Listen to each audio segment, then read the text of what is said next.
What is up, YouTube? It's one Millsy, back with Hometown Commander, back for another episode of Millsy Brews, Shore Brewing version 1.0 deck list for the Commander in front of us on my quest to brew the magic world. As always, the deck list is going to be down in the description for you below, as well as I would appreciate anything you can do to interact with the video, like, comment, subscribe, whatever you can do for me. I appreciate it. We are continuing through Modern Horizons 3, even though all the Assassin's Creed cards are out. We're not going to start that till more towards release. We're going to make sure we give Modern Horizons 3 its time.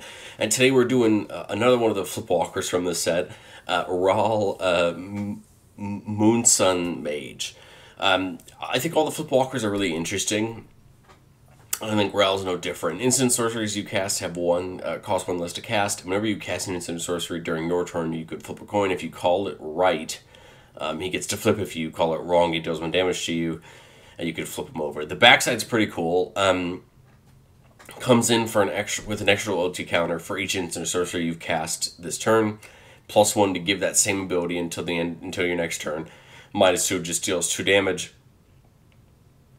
Not that big of a deal, other than you can draw a card if you control a blue permanent other than Ral. I mean, that could be good depending on what scenario we're in, but the reason we really like the backside is the -8. Exile the top 8 cards of your library. You may cast instant sorceries from among them without paying their mana cost, and that's going to get us into kind of one of our potential ways to end the game eventually. So we'll talk about spell slinging. I mean, it's pretty obvious when you look at an Izzet commander like Ral that we're going to be talking about spell slinging. We're going to talk about some great spells we're looking to cast.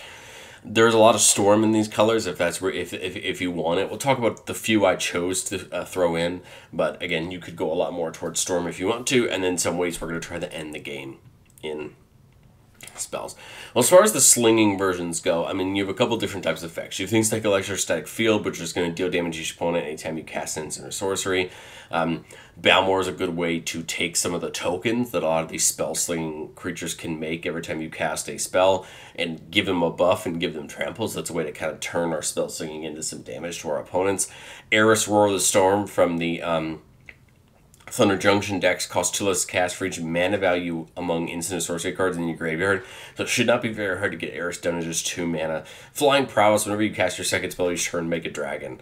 And those dragons are going to be nice, flying and prowess as well, so they're going to be great tokens to help us potentially maybe use things like Balmor and go down the more combat route, or just have a lot of tokens that can start chipping away at our opponents. Ghost Knight and casting Flame Breather both deal damage when we cast an instant or sorcery. Harmonic Prodigy is kind of an interesting one because a lot of the other spell-slinging commanders that use Harmonic Prodigy, your commander is a wizard or a shaman, so you're getting them doubled up here. It's just that almost every other spell-slinging creature in the deck that cares about that is a wizard or a shaman, so it's just going to pay off the rest of them, which is still important. And it does have prowess, so it could get pretty big depending on how many spells we cast in a turn. Stormkiln Artist, making a treasure every time we cast or copy a spell, and that's really important. Stormkiln Artist can be really helpful on the big turns where we cast a ton of spells and funding a lot of mana for us. Veyron's a really fun one. Whenever we cast or copy an instant or sorcery spell, it gets +1/+1 to end a turn, and then it basically doubles up any triggered ability if casting or copying an instant or sorcery spell causes a triggered ability. Veyron's a great creature, and we really want to see it, hopefully, once we get some of these spell-slinging payoffs off. Primal Amulet reduces the spell by 1. Whenever we cast an instant sorcery, we can put a counter on it. And then there's 4 or more, we can remove it and transform it on the backside. It becomes a land, and if we use mana from that land to cast a spell, we can copy the spell, which is a great ability. Fire Inscription for more damage, and then Metallurgic Summonings and Shark Typhoon are kind of our, a little bit more of the, whenever you cast a spell, get a token vibe. Metallurgic Summoning is a little bit different than Shark Typhoon in that it makes artifacts, so if you want to push your deck towards caring about artifacts in any way, you can do that. But I really like about Metallurgic is for 5 mana, you can exile it to return all instant sorceries from your graveyard to your hand, as long as you have 6 or more artifacts. As long as we're making those constructs, you could eventually pull on them back. Now, there's other cards in the deck that may want them to stay in the graveyard, but what this other thing, it just gives you another option of how to take a big turn, get some spells back. Shark Typhoon, of course, just making XX sharks with flying, where X is that spell's mana value, and those could be very helpful as the game pushes on. I mean, as far as spells go, I think you're going to see a lot of what you expect from red and blue. Chaos Warp for some removal, Ponder for some draw, Jessica's Will being a house in itself, getting you some red mana, and could potentially exile the top cards of your library if we control Ral. have some more things to play. Preordain and Serum Visions for some early draw. These are going to be great because we can hopefully get Rail down and play these quickly to get it to flip. Stitch in Time, flip a coin if you win the flip. Take next turn after this one. Extra turn spells are always a little bit mixed in our format. I always try to play, if I'm going to play them, play some more fun ones rather than just the more nasty ones. So I think Stitch in Time could be fun, making it a little bit random. Galvanic Iteration to do some copying. Izzet Charm can either be a counter or a draw 2, discard 2, which is pretty great. Pong of Fire for a little bit more removal. Here we have Reality Shift and Reskull for removal. And then Prismari Command for some draw or a treasure or destroying an artifact. Again, there's so many great spells in here. If you look at the list, I've got a ton. These are just the few I kind of wanted to talk about. I mainly wanted to showcase spells that were lower down on the cost curve so that if we get Rail down, we can try to immediately get him flipped over. But as far as Storm goes, there's a lot of interesting Storm spells. I thought a fun way to take advantage of would be something like Elemental Eruption or Empty the Warrens, that you just make a ton of tokens. Again, we have so many of these spell-slinging things that make tokens anyways, so that's not a bad idea. And then, of course, you have the thing like Grape Shot, more spells that you've cast, it can just go off. Even the Storm stuff is going to pair really well with Thousand Year Storm, where I believe part of the name comes from, of course. But whenever you cast an instant sorcery spell, copy it for each other instant sorcery you cast before it this turn. You may choose new targets for the copies. Thunder Year Storm is a bonkers enchantment in its own. It can definitely end some games. But we're going to try to pair it with either Ral's last ability on the Planeswalker side or the 2 cards to the left of it to try to just take a big turn and potentially win a game via spell damage or just what else we can accomplish. Arcane Bombardment, one of my favorite spell-slinging payoffs of all time. Whenever you cast your first instant sorcery each turn, you can exile an instant sorcery at random from your graveyard and put it, put it underneath Arcane Bombardment, and then you can copy each card exiled with Arcane and cast them without paying their mana cost. This is great because you're considered to be casting it to trigger all of your cast effects. And then Mystic's Mastery. For 4 mana, you can pick 1 instant or sorcery in your graveyard and copy it and cast it without paying its mana cost. But for 8 mana, you can take every instant sorcery from your graveyard and cast it. Mystic's Mastery plus any of these damage dealers on the cast tends to be a really brutal turn for your opponents to survive if you can get it and get it going off. And what I like about Ral for something like this is that -1 cost reduction is actually going to be helpful in some turns. But hey, that -8 to exile those cards, cast them, and if I recall correctly, they're going to go back into the graveyard after you cast them, and then do something like this could just get bonkers, over the course of a turn or 2 turns as you set up value. But I've said it before on the show, and I'll say it again, no deck is perfect. As I've said at the start of the show, this is my version 1.0 deck list without testing and all that things. Now, here are 3 cards that I really wanted to put in that I just couldn't find slots for. Urabrask is a card that I think feels great in a spell-slinging deck. Whenever you cast an instant or sorcery, deal 1 damage to target opponent and add a red. The only downside is it's target opponent, not every opponent, so it can be both really good and not as good in some scenarios for the spell-slinging. But if you want a bigger density of those effects, maybe you bring something like this in. Urabrask sits in a realm with Burgi, got a storytelling as well, of cards that are great for spell slinging. They get you that red mana, they allow you to keep going, and if you're definitely going to build into Storm, I would recommend that. Twinning Staff, whenever you copy a spell 1 or more times, instead copy that many times +1, can be great if we're really getting into that, copy spells type of mechanic. I think Twinning Staff would be really good. And then Amphibian Downpour just seems like a card from Modern Horizons 3. It just seems really fun. It has Storm, so we're going to get more of it depending on how many we've cast before this turn. Enchant Creature loses all abilities at a blue frog with basically 1/1 power toughness. This is a card that could potentially shut down a lot of things, and it is at flash speed. And the cool part is you don't even have to be the one adding to the Storm count to get the Storm count high. I think the Downpour could be a fun thing at the right time to just cut off somebody at the knees as they're trying to get into their combo. But let's get into our playtests. Here we're keeping a 2-lander with a Preordain.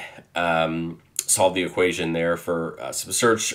Faithless Looting for some draw. So we're in a good spot. We do have the 2 lands for Ral on turn 2. So right now I like it. We could Faithless Looting here turn 1 if we want to. I don't really see anything in my hand I really want to pitch, so I don't really want to do this just yet. I think we're okay with waiting turn 2 it. Well, Prismari Command feels like a great spell for turn 3. We'll get down here and we'll get down Ral. Again, unfortunately, no spell to cast this turn, but that's A-okay. I think we are safe getting Ral down turn 2 at pretty much any table. I'm not worried about it. Turn 3 here, we have a tap land, which is never a bad idea to get down. But I could double spell this turn. Let's see. I could just Prismari Command or Preordain and trigger Ral. But if I get the mountain down, I can Prismari Command and Preordain in case Ral doesn't flip the first time. I guess the argument... Oh, I can't Preordain and Prismari Command because I don't have two blue. So I guess I would just get the tap land down. And we'll go for the Prismari Command. I'm thinking Treasure and draw 2, discard 2. But Ral's going to go off. We're going to go ahead and flip a coin. I'm going to call heads, and it is heads. So Ral is going to flip, which is great.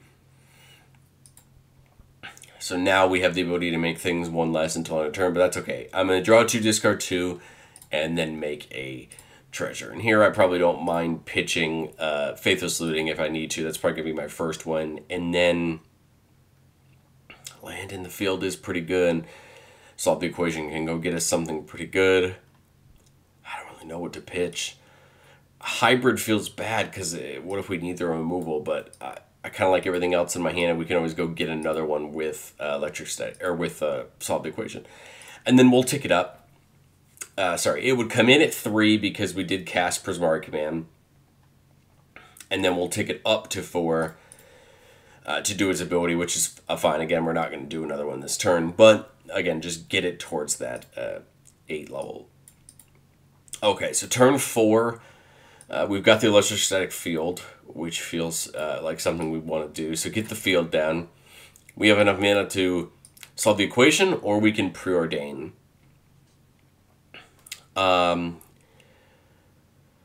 Let's see. If I preordain, I have the mana to leave Counterspell up. If I if I solve the equation, I don't. So I guess that's what's going to come down to. My gut tells me I'm not entirely sure what I want to search for yet. So I guess I would preordain. So that would be 1 damage off the field. We're going to scry. Scry 2. And then draw a card. Let's bottom the mountain.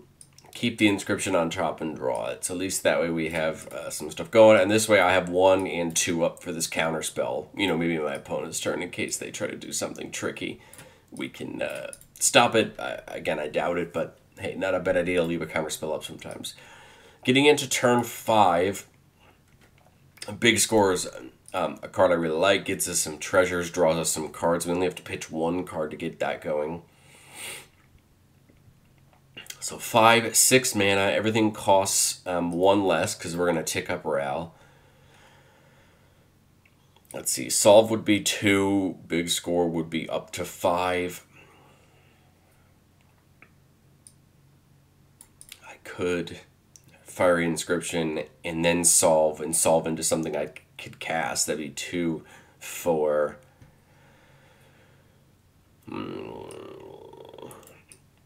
I like the idea of getting the inscription down. The ring's going to tempt us, so I guess Electrostatic Field becomes our ring bearer. I like the idea of the solve here, so we're going to hit each opponent for 3 now with the field and the inscription. And I mean, we get to go pick something we really want, right? I mean, there's a lot of great spells in the deck. We'd ideally want something that can really create good value for us, right? I like the Big Score because it's going to start getting us some treasures and pushing us forward for that. I like the idea of Mystic's Mastery. Just keep it in our hand, have it ready for when we get a little bit further in time. Galvanic Iteration wouldn't be bad either to be able to kind of copy something if need be. 3 Steps Ahead isn't a bad card. Making a copy of another electrostatic field if we wanted to do that also is a counter.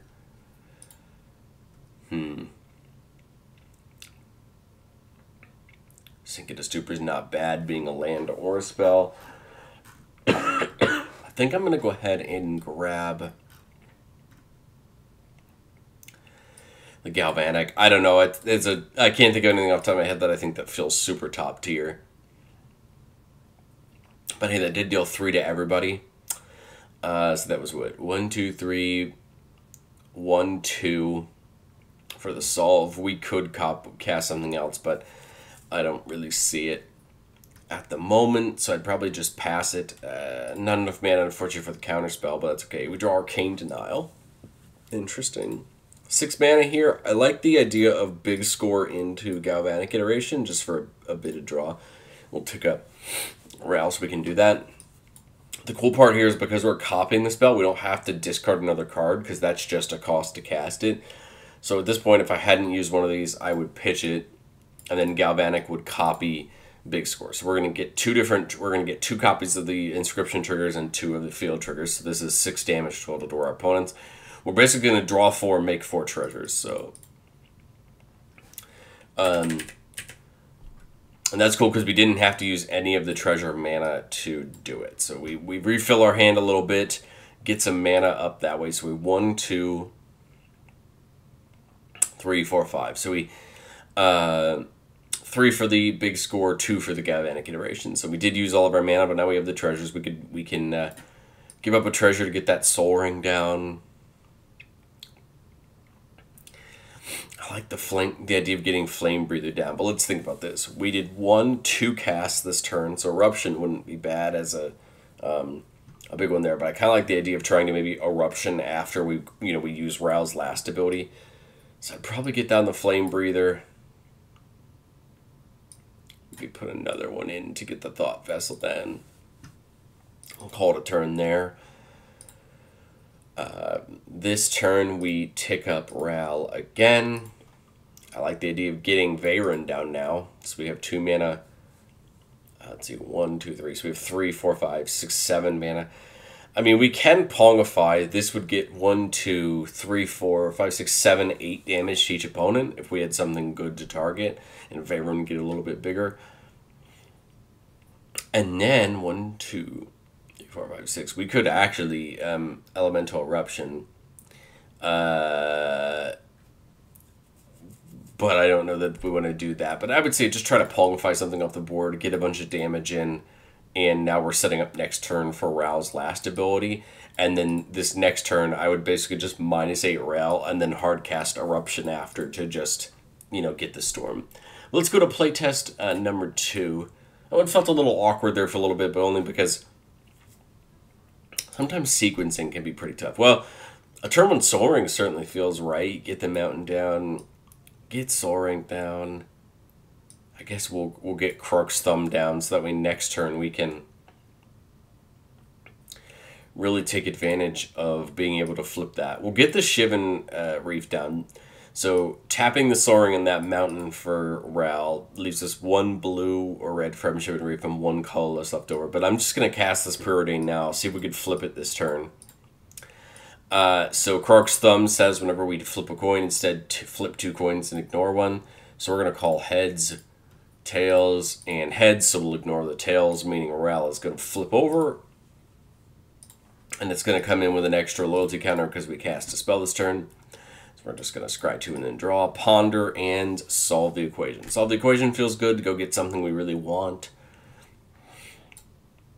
Ponder feels good too to keep churning through. Looking at our hand, it feels like solve the equation would be good, and I kind of like the idea of keeping Ponder on top as well. Get us more spell casts for the purposes of things like Guttersnipe. So we'll draw that Ponder for turn, Soul Ring, and that red for Guttersnipe. We've got 1, 2 mana left. We'll tick up Ral. Right, we'll tick him up. So we could solve the equation. Just not entirely sure what I want here. I guess maybe Jesk as well. I wouldn't be sure what I'd want for sure, but let's do this. Let's do this all the equation. 2 more damage to everybody off of Gutter's Knight. And, I mean, you know, we got a bunch of draw from the Ponder and the Preordained, so we don't necessarily need a draw spell. Empty the Warrens could be kind of fun for some tokens. I think I'm going to go for Jeska's Will. And we'll see where that takes us. But there we go. 2 damage to everybody. Got the spell in, got it to our hand, which is pretty great. We'll go another turn here. So tick up Ral. I mean, we always want to be ticking him up so we can get to that 8. 5 mana here. Being what? Turn 4. I'm not sure how many tap lands that people have.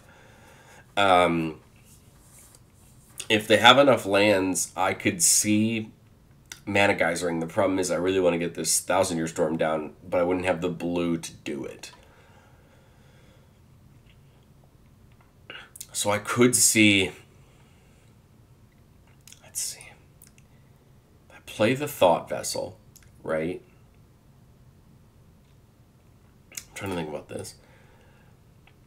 If I go 1, 2, 3, 4, right, leaving the blue up here for Mana Geyser, I think we'd be able to get Thousand Year Storm down this turn, right? I mean, people should have enough tap lands to make that happen. I would be very shocked if people didn't have 5 tap lands. So let's say they do that, 2 damage off the Gutter's Knight. We'd have some red left over. I mean, we could slam the Jeska's Will, but I think I just put it into Thought Vessel, get it down, and now next turn we could potentially get some fun copies going. Draw for turn, tick up Ral. Start with the Ponder, right? Gutter Snipe trigger. So we're going to look at the top 3. Put them back in any order, and we can shuffle.